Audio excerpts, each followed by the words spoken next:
You have been lied to about luck. Look around. We all know that one person. The one who always seems to land on their feet. The one who gets the perfect job offer out of nowhere.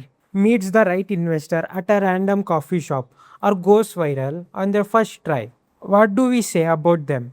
Wow, they are so lucky. We write off their success as a cosmic accident, a roll of the dice. But what if I told you that luck, real, life changing, needle moving luck, is not a mystical force? What if luck is actually a formula, an engineered system, a choice? Roman philosopher Seneca famously said, luck is what happens when preparation meets opportunity. But in the modern world, that's only half the equation. Today, you don't just wait for opportunity, you manufacture it. In the next coming minutes, I'm going to completely rewire how you view fortune. I'm going to break down the exact, scientifically backed framework that high performers, billionaires, and elite creators use to trap luck. I will show you the four types of luck, how to expand your luck surface area, and the psychology of asymmetric bets. By the end of this video, you won't be wishing for good luck ever again. You will be building an engine that generates it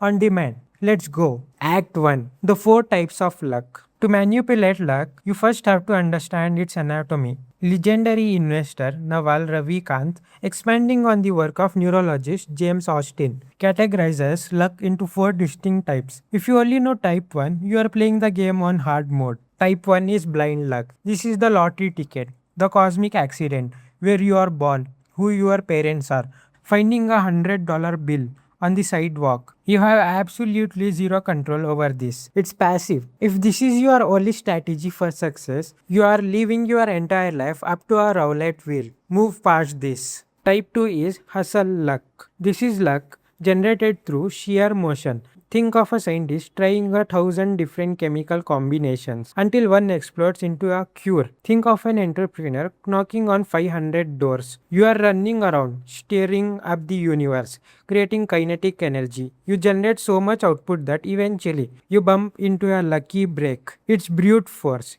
It works, but it's exhausting. Type 3 is prepared luck. This is where it gets interesting. This is the luck of the expert. You become so good, so deeply knowledgeable about a specific field that you can spot a lucky break that everyone else misses. Imagine two people walking through a flea market. One is a regular guy. The other is a master watchmaker. They both walk past a dusty box of junk. The regular guy sees garbage. The watchmaker spots a rare 1960s Rolex dial worth 50 grand. Was the watchmaker lucky?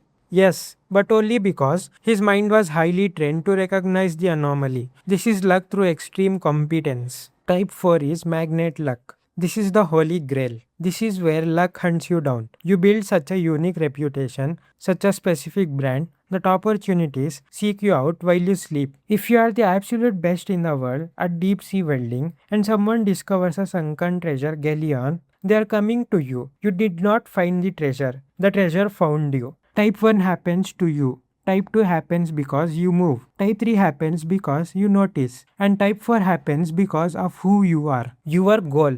Graduate from type 1.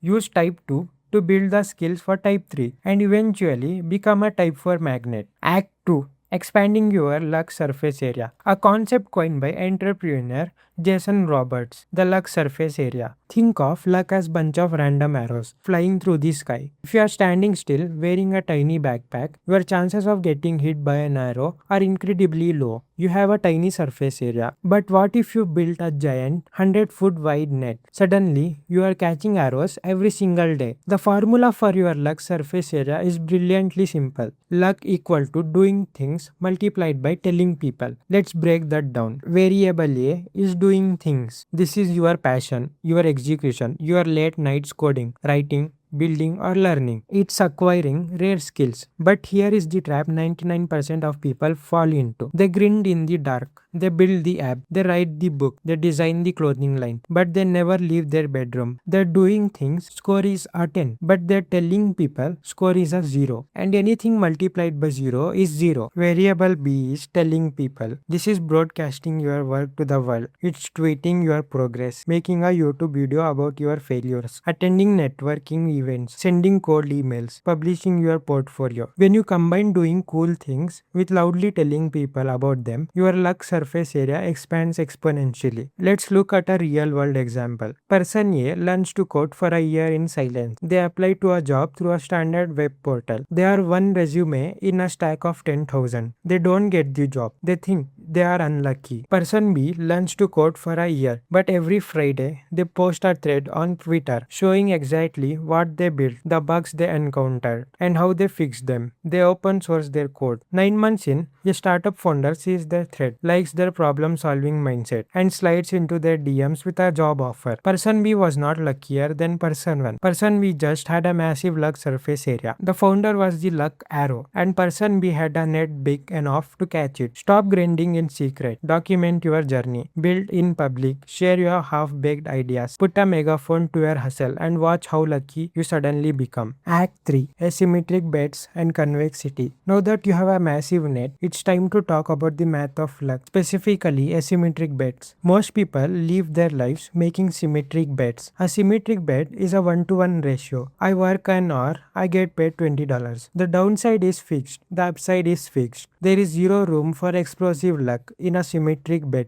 But highly successful people, they obsess over asymmetric bets. An asymmetric bet is an action where the downside is strictly capped, but the upside is potentially infinite. This is the concept of convexity. What does an asymmetric bet look like in real life? Sending a cold email to a CEO you admire. What is the maximum downside? They ignore it. You lose 3 minutes of your time and maybe an ounce of ego. The maximum upside, they reply, mentor you, and change the trajectory of your entire career. Starting a YouTube channel, the downside. You spend a few hours editing a video and get 12 views. The upside, the algorithm picks it up. It gets a million views. You build an audience and you launch a multi-million-dollar business. Lucky people are essentially taking hundreds of tiny, low-risk, high-reward bets every single year. They are not afraid of failing because the cost of failure is negligible. If you take 100 asymmetric bets, 99 of them might fail.